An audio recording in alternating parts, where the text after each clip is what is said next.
പ്രിയമുള്ളവരെ, കഴിഞ്ഞ ദിവസം മലപ്പുറത്ത് നിലമ്പൂരിൽ ഞാൻ നടത്തിയ ചില പ്രസംഗത്തെ സംബന്ധിച്ചിടത്തോളം അതിൻ്റെ ചില ഭാഗങ്ങൾ അടർത്തിയെടുത്ത് ഞാൻ വലിയ മുസ്ലിം വർഗീയവാദിയാണെന്ന് സമർത്ഥിക്കുവാൻ ചില മാധ്യമങ്ങളും അതിൽ പറഞ്ഞതും പറയാത്തതുമായ ചിലത് എരിവും പുളിയും ഒക്കെ ചേർത്ത് വളരെ സമർത്ഥമായി ചാനലിലെല്ലാം ചർച്ചകൾ വന്നു. ഞാൻ കേട്ടു. നിങ്ങളതിൻ്റെ സത്യാവസ്ഥ ഒന്ന് വിശദമായി മനസ്സിലാക്കണം. മലപ്പുറം ജില്ലയാണ്. മലപ്പുറം ജില്ലയിൽ നിലമ്പൂർ എന്ന് പറയുന്ന സ്ഥലത്ത് സെറ്റിലേഴ്സ് ഏറെയുള്ള, അവിടെ മഹാഭൂരിപക്ഷം ഹിന്ദുക്കളെന്ന് ഞാൻ പറയുന്നില്ല, ഹിന്ദുക്കളും മുസ്ലിം തമ്മിൽ നോക്കിയാൽ ഏതാണ്ട് സമാസമം ഉള്ളൊരു പ്രദേശമാണ് നിലമ്പൂർ നിയോജകമണ്ഡലം. ക്രിസ്ത്യാനികളോട് ചേർന്നാൽ, ഹിന്ദുക്കളും ക്രിസ്ത്യാനിയും കൂടി ചേർന്നാൽ ഇപ്പോഴാണ് ഭൂരിപക്ഷം. എന്തും ആട്ടെ, ഞാൻ അവിടെ ചെന്നു. അവിടെ വിദ്യാഭ്യാസപരമായി വളരെ പിന്നി നിൽക്കുന്നൊരു പ്രദേശം. ആ പ്രദേശത്ത് ഈഴവ സമുദായത്തിന് ആ ജില്ലയിൽ ഒരു വിദ്യാഭ്യാസ സ്ഥാപനവും ഇല്ല എന്ന് പറയുമ്പോൾ, ഞാൻ ഈ SNDP യോഗം ജനറൽ സെക്രട്ടറി എന്ന കസേരയിലിരിക്കുന്ന എൻ്റെ സമുദായത്തിൻ്റെ വികാരവും വിചാരവും പ്രയാസവും ദുഃഖവും നിങ്ങളൊന്ന് മനസ്സിലാക്കണം. ഈ ദുഃഖം പറയാൻ തുടങ്ങി എത്ര നാളായി. പിന്നോക്ക സമുദായ മുന്നണി എന്ന് പറഞ്ഞുകൊണ്ടും അതുപോലെ സംവരണ സമുദായ മുന്നണി എന്ന് പറഞ്ഞുകൊണ്ടും മുസ്ലിം ലീഗുമായിട്ട് കെട്ടിപ്പിടിച്ച് സഹോദരന്മാരെ കൂട്ട് പാർലമെൻ്ററി മാർച്ച്, സെക്രട്ടേറിയറ്റ് മാർച്ച്, അങ്ങനെ എവിടെയെല്ലാം പറ്റുന്നു അവിടെയെല്ലാം മാർച്ചുകളെല്ലാം നടത്തി ഞങ്ങളെല്ലാം വളരെ സൗഹാർദ്ദത്തോടു കൂടി മുമ്പോട്ട് പോയിക്കൊണ്ടിരിക്കുകയായിരുന്നു. അന്ന് എന്താ ചെയ്തത്? നമ്മൾ ഭരണത്തിൽ വന്നാൽ പിന്നോക്ക സമുദായ മുന്നണി, സംവരണ സമുദായ മുന്നണി, നമ്മളെല്ലാം ഭരണത്തിൽ വന്നാൽ, അന്ന് ഗൗരിയമ്മ ഉൾപ്പെടെയുള്ളവരാണ്, വന്നു കഴിഞ്ഞാൽ നമുക്കുള്ള കുറവുകൾ പരിഹരിച്ച് തന്നിരിക്കുന്നവരെല്ലാം ഒച്ചത്തിൽ പറഞ്ഞാണ്. അതിനു വേണ്ടിയിട്ട് എത്രയോ ലക്ഷം രൂപ എന്നെ കൊണ്ട് മുടക്കിച്ചു ഈ സമ്മേളനങ്ങളെല്ലാം. ഇതെല്ലാം കഴിഞ്ഞു ഭരണത്തിൽ വന്നു. എന്നിട്ട് ഞാനിവിടെ എല്ലാം പുറകണം. എന്തിന് ഭരണം ഇറങ്ങിപ്പോകുന്ന സമയമുണ്ടായിരുന്നല്ലോ കഴിഞ്ഞ പ്രാവശ്യം UDF. എന്നിട്ട് പോലും മലപ്പുറത്ത് ഞങ്ങൾക്ക് ഒരു അൺഎയ്ഡഡ് കോളേജുണ്ട്, അതെങ്കിലും ഒന്ന് എയ്ഡഡ് ആക്കിത്താ, തന്നില്ല. നിങ്ങളൊന്ന് ആലോചിച്ച് നോക്ക്. ഈഴവ സമുദായത്തിന് ഒരൊറ്റ വിദ്യാഭ്യാസ സ്ഥാപനം, ഒരു സ്കൂളോ കോളേജോ ഒറ്റെണ്ണം പോലും ആ ജില്ലയിലില്ല. അതേസമയത്ത് മറ്റുള്ള സമുദായത്തിന് എത്ര ഉണ്ടെന്ന് നിങ്ങൾ ആലോചിക്കൂ. മുസ്ലിം സമുദായത്തിന് എയ്ഡഡ് കോളേജ് തന്നെ 11 ഉണ്ട്. ആ സമുദായത്തിനുണ്ടെന്ന് പറഞ്ഞാൽ ആ MESനുണ്ടെന്ന് ഞാൻ അവകാശപ്പെടുന്നില്ല. ആ മുസ്ലിം ലീഗിലെ ചില സമുദായക്കാരുടെക്കാണ് ഇവിടെ കയ്യിലാണ്. പറഞ്ഞാൽ ലീഗിൻ്റെ നേതാക്കന്മാർ, പ്രമുഖരായ നേതാക്കന്മാരാണ് അതിൻ്റെ ഉടമസ്ഥരി. അതിന് സാധാരണക്കാർക്കോ മുസ്ലിമിനെ പ്രതിനിധീകരിക്കുന്ന വിദ്യാഭ്യാസ ഏജൻസിയായ MESനും അല്ല, അവർക്കൊന്നോ രണ്ടേ ഉള്ളൂ. ബാക്കിയെല്ലാം തന്നെ മുസ്ലിം ലീഗിലെ പ്രമുഖന്മാരായ സമ്പന്നന്മാർക്കാണ് വിദ്യാഭ്യാസ സ്ഥാപനങ്ങൾ. അതോടൊപ്പം മറ്റൊന്ന് ആലോചിക്കണം. ഒരു എയ്ഡഡ് കോളേജ് തുടങ്ങണമെങ്കിൽ 5 ഏക്കർ വേണം. ആ 5 ഏക്കർ സമ്പാദിച്ചുകൊണ്ടാണ് അവർ 11 ഏക്കർ എയ്ഡഡ് കോളേജ് ഉണ്ട്. എങ്കിൽ അറബിക് കോളേജുണ്ട് 6 ഈ അറബിക് കോളേജ് എന്ന് കേൾക്കുമ്പോൾ നിങ്ങൾക്ക് തോന്നുന്നു, അറബി പഠിപ്പിക്കാനുള്ള. അറബിയല്ല അവിടെ പഠിപ്പിക്കുന്നത്, അറബിയും പഠിപ്പിക്കുന്നുണ്ട്. അത് എയ്ഡഡാണ്. അതിന് 2.5 ഏക്കർ മതി. 2.5 ഏക്കർ സ്ഥലം ഉണ്ടെങ്കിൽ അറബിക് കോളേജായി. അറബിക് കോളേജ് എന്ന് പറഞ്ഞ് തുടങ്ങിക്കഴിഞ്ഞാൽ UGCയുടെ സാലറിയോടുകൂടി അവിടെ അധ്യാപനം നിയമിച്ച് സർക്കാരിന് ശമ്പളം കൊടുക്കുകയാണ്. അപ്പോൾ ഫലത്തിൽ എത്രയായി? 11, 6, 17 എയ്ഡഡ് കോളേജുകൾ അവർക്ക് അവിടെ ഉണ്ട്. അറബിക് കോളേജിലും കോമേഴ്സും ഒക്കെ ഉണ്ട്. ഒരു തർക്കമില്ല. അതിനുള്ള നിയമവും ചട്ടവും സ്വാധീനവും രാഷ്ട്രീയത്തിൽ അവർ നേടിയെടുത്ത് അവരുണ്ടാക്കി, നല്ലത് തന്നെ. ഇതെല്ലാം നടമ്പോഴും നമ്മളെല്ലാം ഒന്നാണ്, പിന്നോക്കമാണ്, സംവരണമാണ്, മുന്നണിപ്പെട്ടവരാണ് എന്ന് പറഞ്ഞ് നടന്നിട്ട് ഇറങ്ങുന്ന സമയത്ത് പോലും ഞങ്ങൾക്ക് ചോദിച്ചിട്ട് ആ അൺഎയ്ഡഡ് കോളേജ് പെരിന്തൽമണ്ണ ഉണ്ടല്ലോ ഞങ്ങൾക്ക്, അതൊന്ന് എയ്ഡഡ് ആക്കിയെന്താ എന്നിട്ട് പോലും തരാതെ ലീഗിലെ നേതാക്കന്മാർ ഒന്നിലധികം എയ്ഡഡ് കോളേജിൽ ലാസ്റ്റ് ഇറങ്ങിപ്പോകുന്ന ഉമ്മൻചാണ്ടി ഗവൺമെൻറ് ഇറങ്ങിപ്പോൾ പോലും ഒപ്പിട്ടെടുത്തപ്പോഴും എൻ്റെ സമുദായത്തിന് എന്ത് കിട്ടി? ഞാനൊരു മുസ്ലിം വിരോധിയല്ല. ഞാനൊരു മുസ്ലിം വിരോധിയാക്കി ആടിനെ പട്ടിയാക്കി പട്ടിയെ പേപ്പട്ടിയാക്കാനാണ് ലീഗിലെ ചില നേതാക്കന്മാരുടെ ശ്രമം. നിങ്ങളൊന്ന് ആലോചിച്ച് നോക്കും. ബാബറി മസ്ജിദ് തകർത്തപ്പോൾ SNDP യോഗമല്ലേ ശക്തമായ നേതൃത്വം? അതുകൂടാതെ നിങ്ങളൊന്ന് ആലോചിച്ച് നോക്ക്. കോഴിക്കോട് സിൻഡിക്കേറ്റ് മെമ്പർ റഹീമുണ്ട്. ഈ ലീഗുകാരെ ആരും വോട്ട് കൊടുത്തില്ലല്ലോ. ഈ റഹീമിനെ വോട്ട് കൊടുത്ത് ജയിപ്പിച്ച് സിൻഡിക്കേറ്റ് മെമ്പറാക്കിയ ആരാണ്? നമ്മൾ 12ഓളം വോട്ട് ഈഴവൻ്റെ വോട്ട് കൊടുത്തത് റഹീമിനാണ്. ആ റഹീം ഇന്നും കോഴിക്കോട്ടുണ്ട്. തിരക്കട്ടുക. ഈ ലീഗ് അവർക്ക് ഒറ്റ വോട്ട് കൊടുത്തോ? മറ്റു പലരും കൊടുത്തു. നമ്മൾ കൊടുത്ത് സൃഷ്ടിച്ചതാണ് റഹീം സിൻഡിക്കേറ്റ് മെമ്പർ. നമ്മുടെ ജാതിയിൽ ആളില്ലാഞ്ഞിട്ടാണോ? ആ റഹീമിനെ സിൻഡിക്കേറ്റ് ആക്കില്ലേ? മതവിദ്വേഷം ഉണ്ടായിരുന്നെങ്കിൽ നമുക്ക് ആ വോട്ട് വേറെ നമ്മുടെ സമുദായത്തിൽ കൊടുത്ത് സിൻഡിക്കേറ്റ് മെമ്പർ ഉണ്ടാക്കാമായിരുന്നല്ലോ. വേണ്ട, റഹീം. ഇവിടെ നിങ്ങളുടെ നാട്ടിൽ അടുത്ത റഹീമാണ്. SN ട്രസ്റ്റിൻ്റെ ഓഡിറ്റർ ആരാണ്? 10-30 കൊല്ലമായിട്ട് റഹീം അസോസിയേറ്റാണ്. അദ്ദേഹം ആരാണ്? MESൻ്റെ ഉത്തരവാദിത്തപ്പെട്ട സ്ഥാനത്തിരിക്കുന്ന ആളാണ്. ഈ ജില്ലയിൽ നമ്മൾ ആരും മാറ്റിയിട്ടില്ലല്ലോ. ഇന്ന് അനുസൂചന തുടങ്ങുകയല്ലേ. അപ്പോൾ ഒരു മുസ്ലിം വിരോധിയാണെന്ന് എന്നോട്ടാണ് എന്നെ പറ്റി പറയാൻ തുടങ്ങുന്നത്. നിങ്ങളൊന്ന് ആലോചിച്ച് നോക്കുക. അവർ എന്നെയും കൊണ്ട് നടന്നു, ഞങ്ങൾ ബായി ആയിട്ട് നടന്നു. പക്ഷെ അവസാനം വഞ്ചിക്കപ്പെട്ടപ്പോൾ ഞാൻ അവരിൽ നിന്ന് മാറിക്കഴിഞ്ഞ ശേഷമാണെങ്കിൽ കുഞ്ഞാലിക്കുട്ടി ഉൾപ്പെടെ എന്നെ വിളിച്ചല്ലേ. മുസ്ലിം ലീഗിൻ്റെ നേതാക്കന്മാർ ഞങ്ങൾക്ക് തെറ്റുപറ്റിപ്പോയി, വെള്ളാപ്പള്ളി ഭരണം ഞങ്ങളുടെ കൂടെ, തെറ്റുകൾ തിരുത്തി ഇങ്ങോട്ട് പോകാം. ഇപ്പം ചിലപ്പോൾ നിശ്ചയിച്ചേക്കാം. എൻ്റെ പല ഉന്നത നേതാക്കന്മാരില്ലേ ഞാൻ പറഞ്ഞു ഇനി അങ്ങോട്ട് വരുന്നില്ല. കാരണം ഞങ്ങളുടെ സമുദായത്തിൻ്റെ അനുഭവം നിങ്ങളിൽ നിന്ന് ഏറ്റവും മോശമായൊരു അനുഭവമാണ് കിട്ടിയത്. മുസ്ലിങ്ങളിൽ ഒരുപാട് നല്ലവരുണ്ട്, പക്ഷേ ലീഗിൽ നിന്ന് കിട്ടിയ ഞങ്ങളുടെ അനുഭവം ഭരണത്തിൻ്റെ പങ്കാളികളാമെന്നും ഇരുന്നുകൊണ്ട് അവിടെ കയറി ഭരണത്തിൽ കിട്ടിയ ശേഷം നിങ്ങൾ ഞങ്ങൾക്കൊന്നും തന്നില്ല എന്ന് മാത്രമല്ല, ഞങ്ങൾ അവഹേളിച്ചു. ഞങ്ങൾക്ക് ഒരു നീതി സാമൂഹ്യ നീതി എന്ന് പറഞ്ഞ സമുദായ നീതി ഉണ്ടോ? നിങ്ങളൊന്ന് ആലോചിക്കണം. മലപ്പുറം ജില്ല എന്ന് പറഞ്ഞാൽ 56% മുസ്ലിമുള്ളൂ. ഒരു ചാനൽ കയറി പറയുന്നത് 76 ഉണ്ടെന്ന്. ഈ രാജാവിനെയൊക്കെ വലിയ രാജഭക്തി അഭിനയിക്കുന്ന ചില ചാനലുകളുണ്ട്. എന്ത് കള്ളത്തരമാണ് പറയുന്നറിയാമോ ചാനൽ? കാരണം പരസ്യം കിട്ടാൻ വേണ്ടിയാണ്. ആയിക്കോട്ടെ, അതിന് ഞാൻ ഈ പാവം പിടിച്ച് ഈ സമുദായത്തെ നശിപ്പിച്ചിട്ട് വേണം. 56% നിങ്ങളൊന്ന് ആലോചിക്കണം. അവിടെ അങ്ങാടിപ്പുറം, പെരിന്തൽമണ്ണ, തിരുവണ്ണാമല, തവന്നൂർ, നിലമ്പൂർ, തിരുനാവായ, ഇങ്ങനെ ഏതെല്ലാം 5ഓളം, 4 മഹാഭൂരിപക്ഷം ഹിന്ദുക്കളാണ്. നിലമ്പൂർ മാത്രമാണ് സമാസമം.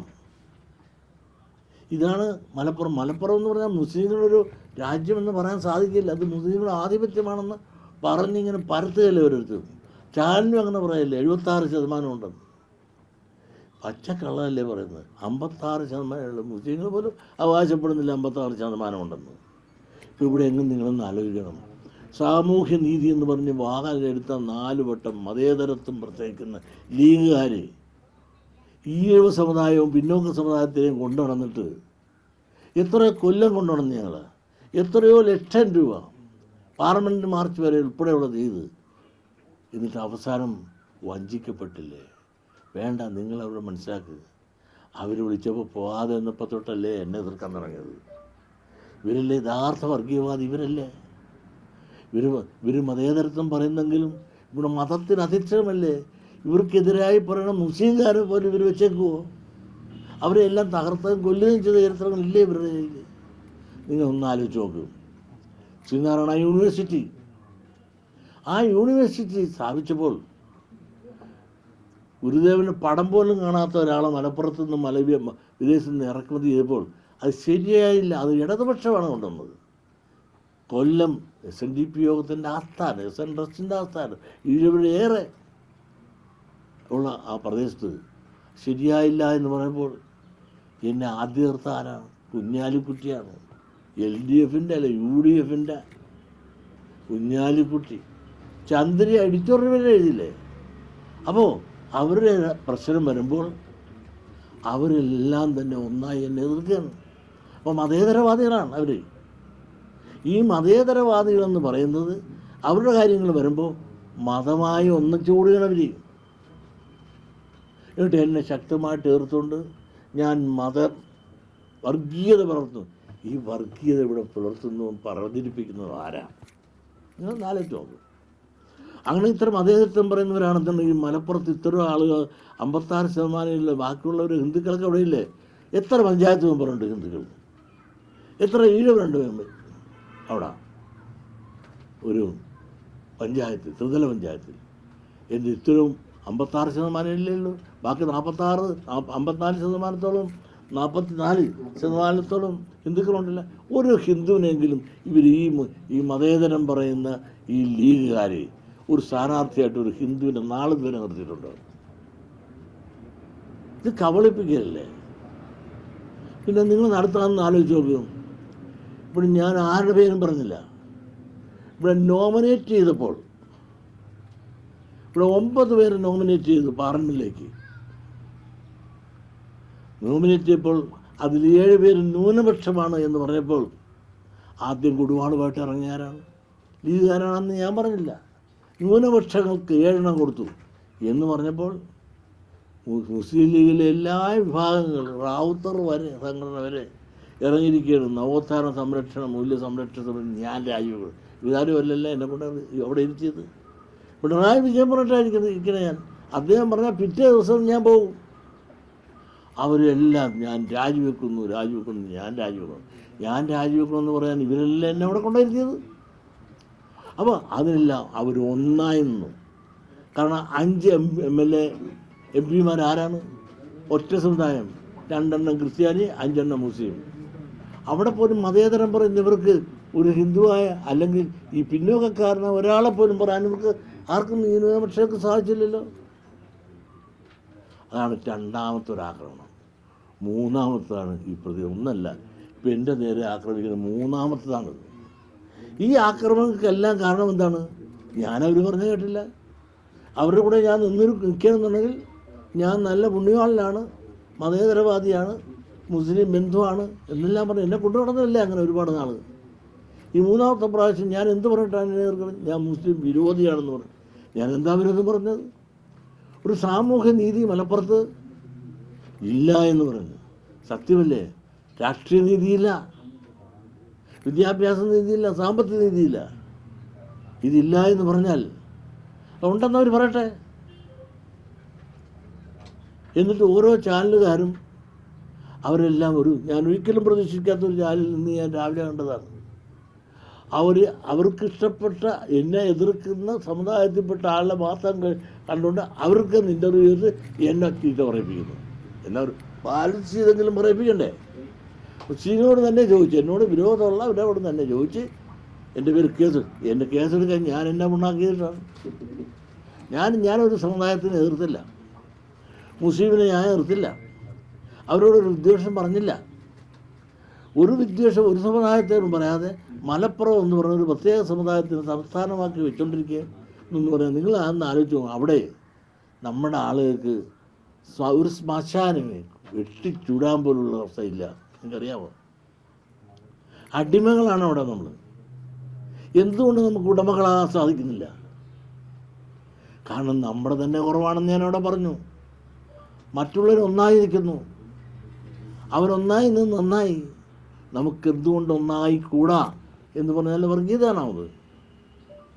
അവിടെയെല്ലാം ലീഗ് വോട്ട് ബാങ്ക് രാഷ്ട്രീയം കളിക്കുമ്പോൾ മഹാഭൂരിപക്ഷമുള്ള ഇപ്പുറയുള്ള ആളുകൾ വോട്ട് ബാങ്ക് രാഷ്ട്രീയം കളിക്കുന്നില്ല, ഛിന്ന ഭിന്നമായി നിൽക്കുന്നു.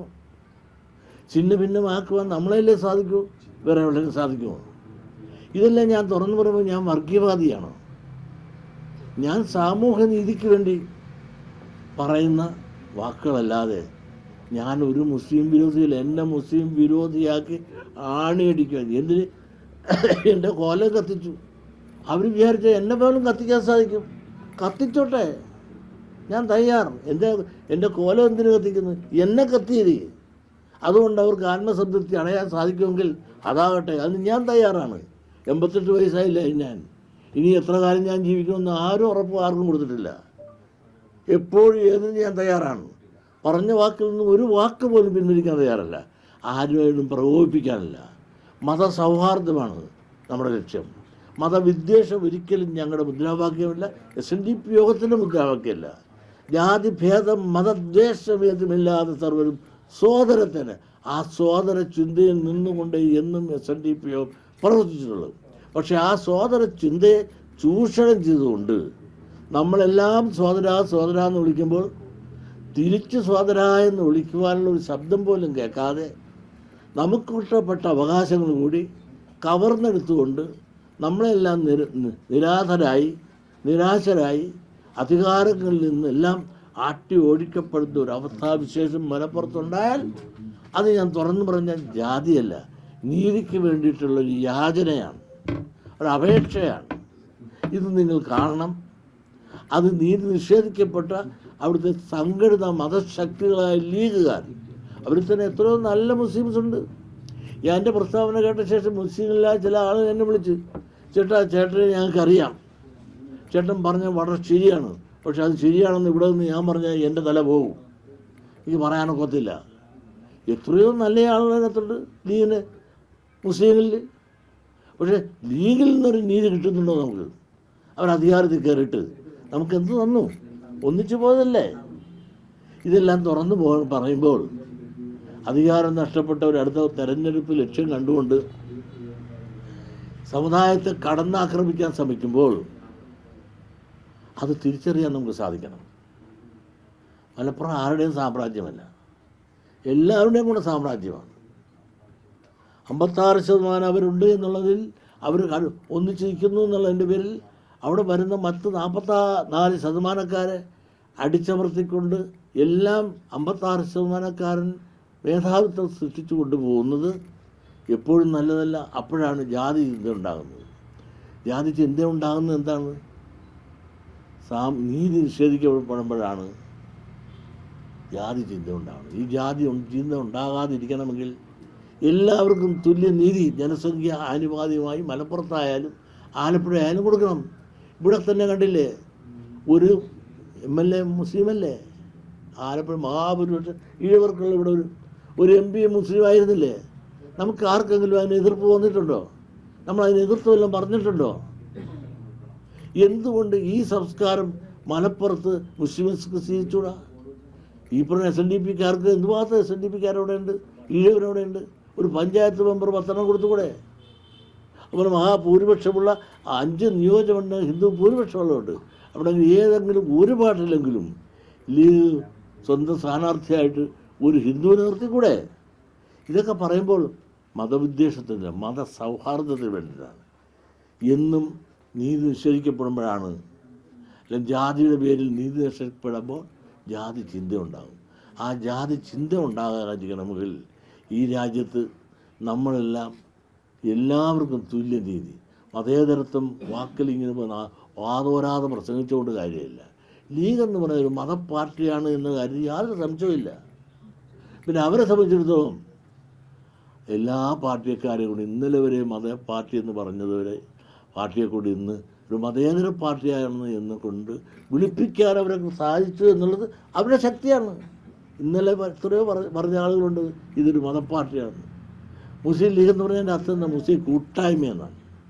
ആ കൂട്ടായ്മ നല്ല തന്നെ, അവരുടെ കാര്യത്തിൽ അവർ ഒന്നായി എങ്കിൽ അവർ നന്നാവും. പക്ഷെ അത് മുസ്ലിങ്ങളുടെ കൂട്ടായ്മയാണ്. അതിനകത്ത് മതേതരമില്ല. മതേതരം ഉണ്ടായിരുന്നെങ്കിൽ ഒരു MLA അവർ നിർത്തട്ടെ, ഒരു MP അവർ നിർത്തട്ടെ, ഒരു 10 പഞ്ചായത്ത് മെമ്പർമാരെ നിർത്തട്ടെ. ഇതൊന്നും കാണുന്നില്ല. ഇതെല്ലാം പറയുമ്പോൾ ഞാൻ വർഗീയവാദിയും അവരെല്ലാം മിതവാദികളുമാണെന്ന് പറയുന്നത് ശരിയല്ല. അതുകൊണ്ട് എനിക്ക് നിങ്ങളോടെല്ലാം പറയാനുള്ളത്, ഞാൻ ഒരിക്കലും ഒരു മതവിദ്വേഷമില്ല, ഒരു മതത്തോടൊന്നുമില്ല. ഞാൻ ക്രിസ്ത്യൻ സമുദായത്തെ പറ്റി പറഞ്ഞിട്ടുണ്ടല്ലോ, അവരാരും ചാടിക്കൊത്താൻ വന്നിട്ടില്ലല്ലോ. ഇവിടെ പിന്നോക്ക സമുദായം ഞങ്ങൾക്ക് തരാതിരുന്നപ്പോഴും പിന്നെ ഇവിടെ PJ ജോസഫെല്ലാം അധികാരത്തിലിരുന്നപ്പോൾ ഒരുപാട് വിദ്യാഭ്യാസ സ്ഥാപനങ്ങൾ ക്രിസ്ത്യാനി സമൂഹം വധിച്ചുകൊണ്ട് പോയിട്ടുണ്ടെന്ന് ഞാൻ പറഞ്ഞിട്ടുണ്ടല്ലോ. എന്നിട്ട് ഒരു ക്രിസ്ത്യാനിയും ചാടിക്കടിക്കാൻ വന്നിട്ടില്ല. ഇവർ മാത്രം എന്താ ഇങ്ങനെ വരണത്? ശരിയല്ല, കാണിക്കുന്നത് ശരിയല്ല. ഇവിടെ എല്ലാം മതസൗഹാർദ്ദമാണ് വേണ്ടത്, മതവിദ്വേഷമില്ല. അതെല്ലാം ഇല്ലാത്തതും ഉള്ളതും എല്ലാം കൂട്ടിച്ചേർത്തുകൊണ്ട് എന്നെ ഒരു മുസ്ലിം വിരോധിയാക്കി പറഞ്ഞ് പ്രചരിപ്പിക്കുവാനുള്ള ശ്രമവും അതിൽ ചില മീഡിയകൾ അത് ഊതി വീർപ്പിച്ചുകൊണ്ട് പ്രത്യേകിച്ച് ഗോപാലനെ രക്ഷിക്കാനാണെന്ന് എനിക്ക് തോന്നുന്നത്. ഗോപാലൻ്റെ വിഷയം കൊണ്ടുവരുന്നതിന് പകരം എൻ്റെ വിഷയം കൊണ്ടുവന്നിട്ട് ഗോപാല വിഷയം താത്തി, ഗോപാല സ്നേഹികളാണ് പലരും. ആ ഗോപാലൻ്റെ പലിശരാജാവിനെ രക്ഷിക്കാൻ എന്നെ ഇങ്ങനെ പൊക്കി എന്നെ നശിപ്പിക്കാൻ നോക്കുന്ന ചാനലുകൾ ദയവ് ചെയ്ത് എന്നോട്, പാവപിടിച്ച ഈഴവ സമുദായത്തോട് നിങ്ങൾ ക്രൂരത കാട്ടിക്കരുത്. ഞങ്ങൾ എന്നും ശബരിമലയിൽ തന്നെ നിങ്ങൾ ആലോചിച്ച് നോക്ക്, അവിടെ തന്നെ പള്ളി കെട്ടണമെന്ന് പറഞ്ഞപ്പോൾ പള്ളി കെട്ടാൻ കൂട്ടുന്നവരല്ലേ ഞങ്ങൾ, നിലയ്ക്കൽ. അങ്ങനെ എന്നും മതസൗഹാർദ്ദത്തിന് മാതൃകാപരമായി പ്രവർത്തിച്ച പാരമ്പര്യമാണ് SNDP യോഗത്തിലുള്ളത്. അവരുള്ളത് പറയുമ്പോൾ അതിനെ വിദ്വേഷപരമായി കാണാതെ ഞങ്ങളുടെ സങ്കടവും ദുരിതവും പരസ്യമായി പറയുമ്പോൾ അതിനുള്ള സത്യാവസ്ഥ അപഗ്രഥിച്ച് മനസ്സിലാക്കി ഞങ്ങളുടെ കുറവുകൾക്ക് പരിഹാരം ഉണ്ടാക്കാൻ വിദ്യാഭ്യാസപരമായുള്ള നീതി നിഷേധത്തെപ്പറ്റി ഒന്ന് പറയുമ്പോൾ അത് ശരിയുണ്ടോ തെറ്റുണ്ടോ നിങ്ങൾ നോക്ക്. നിങ്ങളൊന്ന് ആലോചിച്ച് നോക്ക്. മലപ്പുറത്ത് ഒരു കുടിപ്പള്ളിക്കുളം പോലും ഇത്ര നാളത്തെ ജനാധിപത്യ മതത്തിൽ ഞങ്ങൾക്ക് തന്നിട്ടില്ല എന്ന് പറഞ്ഞാൽ ഈഴവൻ്റെ രക്തം തിളക്കിയല്ലേ? ഉള്ളവനെല്ലാം കൊണ്ടുപോയില്ലേ? ഒരു ഭാഗം മുഴുവൻ കൊണ്ടുപോയില്ലേ? മുസ്ലിങ്ങൾക്ക് ഒറ്റ കോളേജേ ഉള്ളൂ, NSS ഒരു കോളേജേ ഉള്ളൂ. ബാക്കിയുള്ളവരുടെ കോളേജിൻ്റെ എണ്ണം നോക്കുക നിങ്ങൾ, 11, 6, 17 എണ്ണം. എത്രയോ സ്കൂളുകളാണ്. അപ്പോൾ പോലും വിളിച്ച് വാ സഹോദര നമ്മളെല്ലാം ഒന്നിച്ച് പോരല്ലേ, ഒരു +2 തന്നേക്കാം എന്ന് കണ്ട് തന്നില്ലല്ലോ സുഹൃത്തെ. ഇത് ഞാൻ പറയുമ്പോൾ മതവിദ്വേഷം തകർക്കലാണോ? ഈ സമുദായത്തിൻ്റെ വേദനയും ദുഃഖവും പ്രയാസവും ഞങ്ങൾ നിങ്ങളോട് പറയുകയാണ്, മാധ്യമങ്ങളോട് പറയുകയാണ്, മുസ്ലിം സഹോദരന്മാരോട് പറയുകയാണ്. ഞങ്ങളോട് ദയാരൂപമായ സമീപനം കാണിക്കണം. ഇല്ലാത്തവനെ കൂടി കൊടുത്ത് ഉള്ളവരോട് പോയി ഉയർത്തുവാൻ സാധിക്കണ്ടേ? നബി പറഞ്ഞ എന്താണ്? ക്രിസ്തു പറഞ്ഞതാണ്. ഇതെല്ലാം ആ വചനങ്ങൾ ഹൃദയത്തോട് ചേർത്ത് പിടിച്ചുകൊണ്ട് സ്നേഹിക്കാനും ഇല്ലാത്തവനെ വളർത്താനും ഉയർത്താനും ശ്രമിക്കുന്നതിന് പകരം ഈഴവ സമുദായത്തിനെ വിമർശിച്ചുകൊണ്ടും സമുദായ നേതാവിനെ വർഗീയവാദിയാണെന്ന് പറഞ്ഞുകൊണ്ട് തകർത്ത് ചവിട്ടി മെതിച്ച് നശിപ്പിക്കാനും ശ്രമിക്കുന്ന ശക്തികൾ കാലങ്ങൾ അവർക്ക് മാപ്പ് കൊടുക്കുകയില്ലെന്ന് മാത്രമേ എനിക്ക് പറയാനുള്ളൂ. ഇവരോട് ആരോടും എനിക്കൊരു വിദ്വേഷമില്ല, ഒരു മുസ്ലിങ്ങളോട് വിദ്വേഷമില്ല. മുസ്ലിങ്ങളോട് വിദ്വേഷപരമായ ഒന്നും ഞാൻ പറഞ്ഞിട്ടുമില്ല. പറയാത്തതും പറയുന്നതും എല്ലാം കൂട്ടിച്ചേർത്തുകൊണ്ട് ഈഴവ സമുദായത്തെ SNDP തകർക്കാൻ നോക്കുന്ന ശക്തിയുടെ ലക്ഷ്യം എന്തെന്ന് ഞാൻ പറഞ്ഞു കഴിഞ്ഞു. അവരുടെ വ്യക്തിപരമായ ചില താല്പര്യങ്ങൾക്ക് ഞാൻ കൂട്ടു നിൽക്കാതെ വന്നപ്പോൾ എന്നെ തകർക്കുക, എൻ്റെ സംഘടനയെ തകർക്കുക എന്ന ആ ലക്ഷ്യത്തോടു കൂടിയാണ് ഇന്നത്തെ മുസ്ലിം നേതൃത്വം ശ്രമിക്കുന്നതെന്ന് പറഞ്ഞാൽ അത് എതിർക്കാൻ സാധിക്കുമോ? ഇത്രയേ എനിക്ക് പറയാനുള്ളൂ. മലപ്പുറം രാജ്യം എന്ന പരാമർശം എന്ന് പറഞ്ഞാൽ വിവാദമായത്. മലപ്പുറത്ത് 56% മുസ്ലിങ്ങളുണ്ട്. ആലപ്പുഴയിൽ ഏകദേശം 60% മുകളിൽ ഹിന്ദുക്കളാണ്. എങ്കിൽ ആലപ്പുഴ ഒരു ഹിന്ദു ഭൂരിപക്ഷ രാജ്യമാണെന്ന് മറ്റാരെങ്കിലും പറഞ്ഞാൽ അതിനോട് എങ്ങനെ ഉപയോഗിക്കും? കാരണം രാജ്യം നമ്മളതിൻ്റെ വിവേചനം കാണിച്ചിട്ടില്ലല്ലോ. അതൊന്ന് പറഞ്ഞിട്ട് നമുക്ക് അത് ആ പറഞ്ഞ സന്തോഷമല്ലേ. എന്നിട്ട് നമ്മളിവിടെ നീതിയല്ല കാണിക്കുന്നത്. ഈ ഹിന്ദു ഭൂരിപക്ഷം ഉണ്ടായിട്ട് പോലും നമ്മളിവിടെ മുസ്ലിമിനെ MLA ആക്കിയില്ലേ, മുസ്ലിമിനെ MP ആക്കിയില്ലേ? അപ്പോൾ നമുക്ക് അഭിമാനമില്ല അതിനകത്ത്, ഒരപമാനവും ഇല്ല. അപ്പം നമ്മുടെ മതേതര ചിന്തയാണ് അതിന് പിന്നെ പൂഴ്ത്തി കാണിക്കാൻ നമുക്ക് സാധിക്കുക.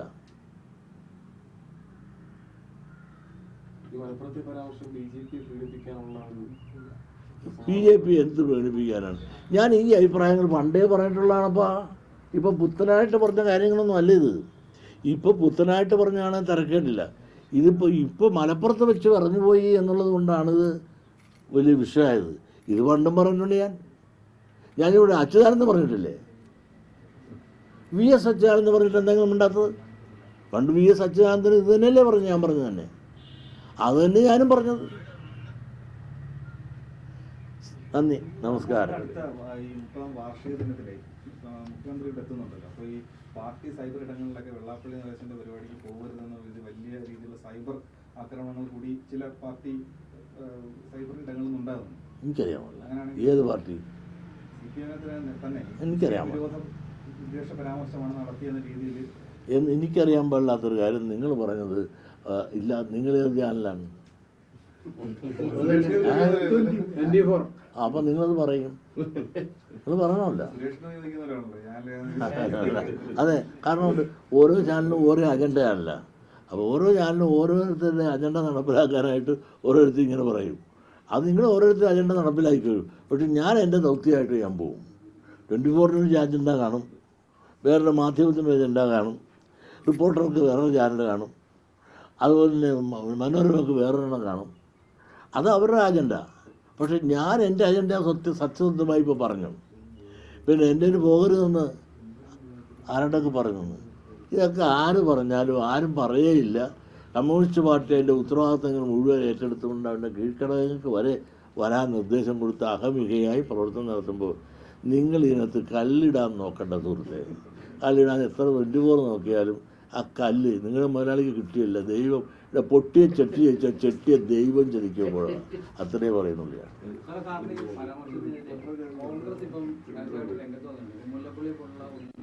അത് കോൺഗ്രസ് പറയണമല്ലോ. കോൺഗ്രസ് എവിടെയാണ്? ലീഗിൻ്റെ തടവറയല്ലേ? കോൺഗ്രസിന് ഒരാളെ എടുക്കണമെന്നുണ്ടെങ്കിൽ ലീഗിനോട് ചോദിക്കാൻ എടുക്കാറുണ്ടോ? അപ്പോൾ ഈ ലീഗായാലും തിരക്കില്ല. ലീഗ് കോൺഗ്രസ് എന്ന് പറഞ്ഞാൽ ലീഗിൻ്റെ തടവറയിലാണ്. അപ്പോൾ ലീഗിൻ്റെ തടവറയിൽ നിൽക്കുന്ന കോൺഗ്രസ്സിന് ലീഗിനോട് തൃപ്തിപ്പെടുത്തേണ്ടത് അവരുടെ ആവശ്യമാണ്. പ്രത്യേകിച്ച് ഇപ്പോൾ ഇലക്ഷൻ വരാൻ പോകുന്നില്ലേ? ലീഗ് കാലുവാരി ഒറ്റ രക്ഷപ്പെടുക. ഇപ്പം ലീഗ് സഹായിച്ചുകൊണ്ടല്ലേ ഇത്തവണ MP ആയത്. ആ ബോധം അവർക്കുണ്ട്.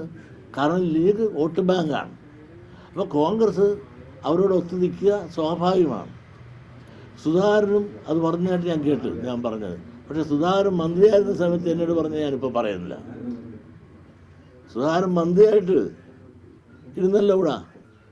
അന്ന് എന്നോട് പറഞ്ഞത് എന്താണെന്ന് ഞാനിപ്പോൾ പറയുന്നില്ല. എൻ്റെ മര്യാദ കൊണ്ട്. അതെ, ആദ്യം അങ്ങേര് പഠിക്കാൻ പറ. അത് എന്താ പഠിച്ചിട്ടുള്ളത്? കാരണം നമ്മളിങ്ങനെ തേച്ച് തന്നാൽ ഇദ്ദേഹം വലിയ മാന്യന്മാരെ.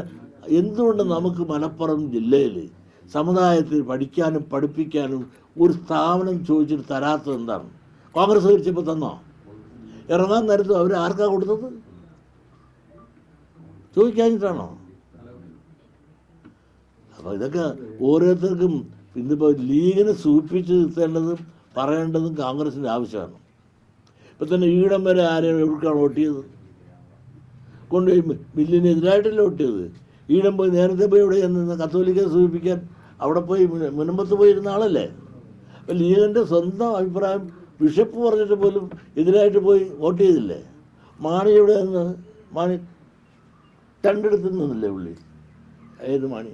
മാണിസാറിൻ്റെ മകൻ മാണി. കാരണം ഇതൊക്കെ എല്ലാം ഒരു കാര്യം നിങ്ങൾ മനസ്സിലാക്കണം. മുസ്ലിം ലീഗുകളെ ഭയപ്പെടുന്നുണ്ട്. എന്തിന്? വോട്ടിന് വേണ്ടി. ഇവിടുത്തെ UDF. അതുകൊണ്ട് അവരെല്ലാം ഇങ്ങനെ പരുവത്തി ഇത് കഴിഞ്ഞ് കിട്ടാൻ വേണ്ടിയിട്ട് നിൽക്കുന്നു. ഇതൊക്കെ കണ്ടാലൊന്നും നമുക്ക് മനസ്സിലാകില്ല. കൊള്ളാതെ തന്നെ കാണുമ്പോൾ തന്നെ ഇവരുടെ മനസ്സെന്താണ്? മനസ്സറിഞ്ഞിട്ടാണ് ഇവരൊക്കെ വോട്ട് ചെയ്തത്. ഈ ബില്ലിനെ അനുകൂലിച്ച് വോട്ട് ചെയ്യണമെന്ന് മനസ്സുണ്ടായിട്ട് പോലും അനുകൂലിച്ച് ഇവിടെയുള്ള കോൺഗ്രസ്സുകാർ ചെയ്തിട്ടില്ല. എത്രയോ കോൺഗ്രസ്സുകാർ എന്നോട് പറഞ്ഞിട്ടുണ്ട് ഈ ബില്ല് ശരിയാണ്, ഞങ്ങളുടെ ആളുകളെല്ലാം കഷ്ടപ്പെടുകയാണ്, ഈ ബില്ലിന് പാസ്സായ ഞങ്ങൾക്ക് ആൾക്ക് സംരക്ഷണം കിട്ടും. പക്ഷേ അതിന് അനുകൂലമായി വോട്ട് ചെയ്തില്ല എങ്കിൽ ഇവിടെ വേറെ ചില സംഭവിക്കുന്നുള്ള ഭയം. അതായത് വോട്ട് ബാങ്ക് രാഷ്ട്രീയമാണ് ഇവിടെ. ആദർശ രാഷ്ട്രീയമൊക്കെ മരിച്ചുപോയി. ഇവിടെ വോട്ട് ബാങ്ക് രാഷ്ട്രീയം നിലനിൽക്കുന്നു.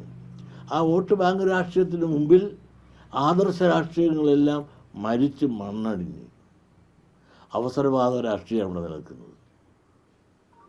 അതിൻ്റെ മുമ്പിൽ എല്ലാ രാഷ്ട്രീയ കക്ഷികളും രാമൻ്റെ മുമ്പിൽ ഹനുമാനെക്കൊട്ട് നിൽക്കേണ്ട ഗതികേടാണ് ഇന്ന് നമുക്ക് കാണാൻ സാധിക്കുന്നത്. ഇനി എന്നെ കൊണ്ട് കൂടുതൽ പറയിപ്പിക്കേണ്ട. നന്ദി, നമസ്കാരം.